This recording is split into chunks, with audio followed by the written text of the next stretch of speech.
What's good? It's your boy Brandon B, Elite Media Co. Back at y'all with another one. We talking about Shador Sanders and Dillon Gabriel. Dillon Gabriel, man.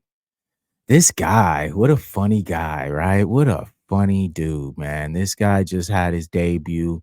And of course, everyone's talking about it, right? But I mean, are we talking about it in the right ways? Probably not, because guess what? Dillon Gabriel didn't do that well. He did all right, for I'd say, a debut. Wasn't really what I don't think anyone expected. And of course, guess what happened?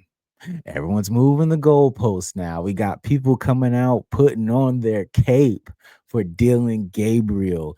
But if this was Shador Sanders, we already know. If Shador Sanders throws an interception, if Shador Sanders has a fumble, okay, as a handoff to his running back, come on, man. We already know what this would have been. It would have been code red. It's time to cut Shador. He doesn't cut it in the NFL. He's not supposed to be here. He's used to playing daddy ball. We would have seen it all, man. But it's just kind of crazy how Dillon goes out and does the exact same thing. And then at the same time, he has something to say afterwards. And you know what? I think he might be right. So before we get into this video, make sure to like, share, and subscribe, man. Make sure to subscribe to your boy. I'm trying to get to 1,000 subs, man. We on the grind right now. We putting out videos every day. We doing live streams. We doing videos. We doing shorts. We doing it all, man. We trying to get this thing going, get this channel monetized so we can continue moving in the right direction. But let's start off with Mr. Gabriel, right? Mr. Gabriel had a lot to say after he took that nice little interception and fumble situation. So let's see what Mr. Gabriel has to say about his performance. All right, his performance. This should be about him. Okay, this should be about him today. Guess what he has to say. Part of it. There's entertainers and there's competitors, and I totally understand that. And my job is to compete, and that's what I'm focused on doing. Of course, we're doing this mid game, but it's something that I'll get used to, and just want to be the best team that I can and create an environment where we can all go do our best work. That's all we want to do. Listen here, man. He wants to be a good teammate, create an environment for everyone to do their thing, right? Supposed. Don't really look too much like that to me, brother. It look like you're trying to say something, right? So of course, just like clockwork, everyone asked him, like, so what you mean, bro? I mean, we heard you say that, but like, what do you mean? Like, we need to know, because that's kind of weird that you would say that out of nowhere when we don't know who's the entertainers, right? That's what everyone's asking. Who's the entertainer then? If you're the competitor, sir, who is the who's the entertainer, man? We need to know, right? So of course they hold them to the fire because this is the media, man. This is the entertainment business. Got to stand on that. Got to ask me, got to explain, got to give me some clarification, right? That is a part of the media training. Is you have to be ready for those questions to come back at you, and for you to also have to be able to justify your stance, right? So Mr. Gabriel, what did you have to say? Who is the entertainer? You in this room are entertainers, and you have a job to do, and I respect it, right? And I'm a competitor, so I have a job to do as well.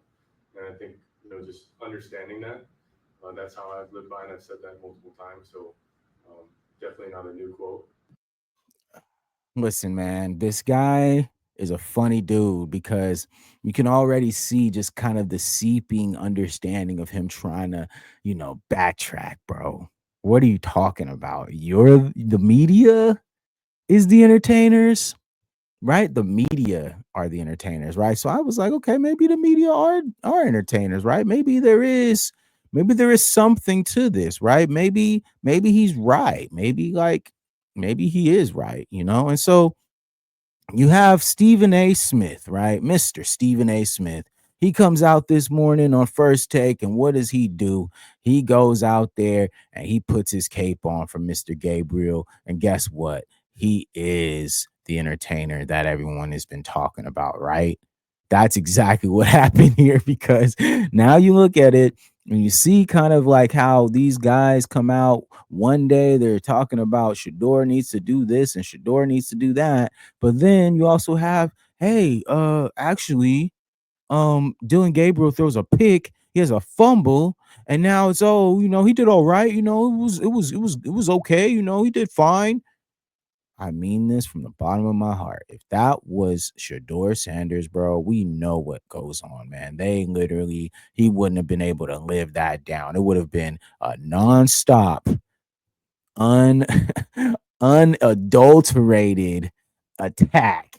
All right. There would be nowhere for him to hide, man. And so that was why, for me at least, when I saw kind of, just how these things were coming up, and just now he's talking about entertainers, he's talking about competitors. Shador says that after the game, Shador gets crucified. No one's talking about Shador. He gets wrote off because guess what? He throws a pick and he had a fumble in the game. But that's not what happened. All right. Shador went out there, had 2 touchdowns, led him on 3 scoring drives, balled out. All right. Of course, yes, he wanted to do better because he's a perfectionist, right? And he wants to grow and he wants to get better. But from a rookie preseason game, playing with the 2s and 3s against the best team across from them, first series, come on, man. So yeah, we got, Stephen A here, Mr. Stephen A and all these people, let's see what they got to say, right?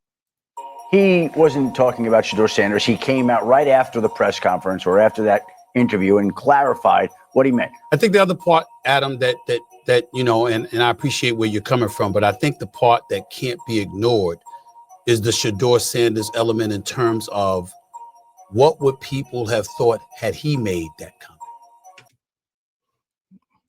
All right.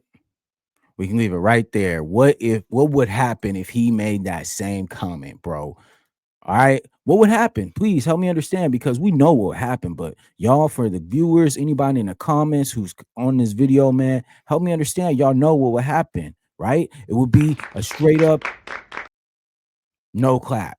You feel me? It would be a slow clap. Everyone talking crazy. Everyone got something to say.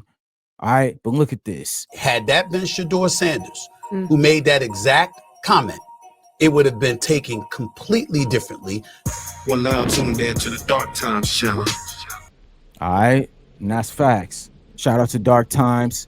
You know what I'm saying? Great channel. Y'all make sure to go subscribe to them. I love their content and what they make.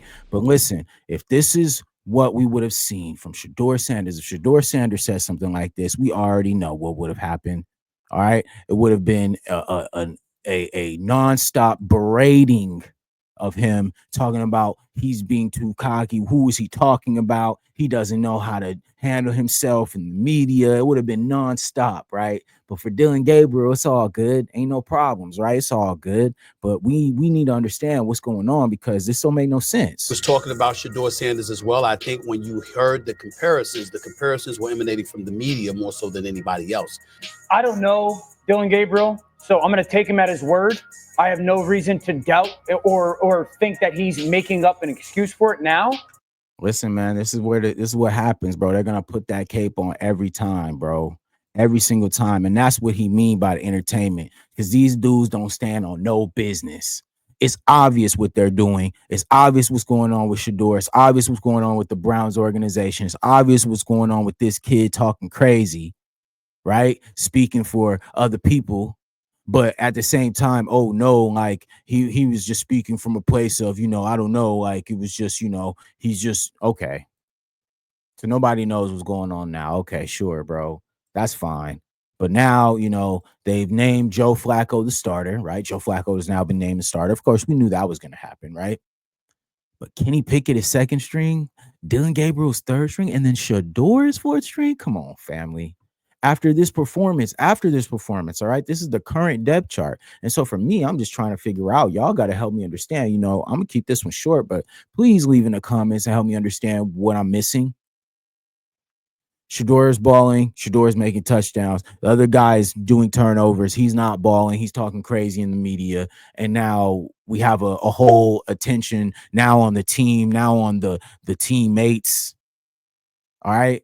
Everyone's upset now, I'm sure, because now we're going to have to see, okay, is there tension between Shador and Dillon? Is there gonna, because now we don't know what's gonna happen. And like I said, this guy, he doesn't really know what he's doing. He's not, I don't think he's ready for the moment. And of course, Shador is. So that's gonna make him uncomfortable and make him, come out of himself like he just did.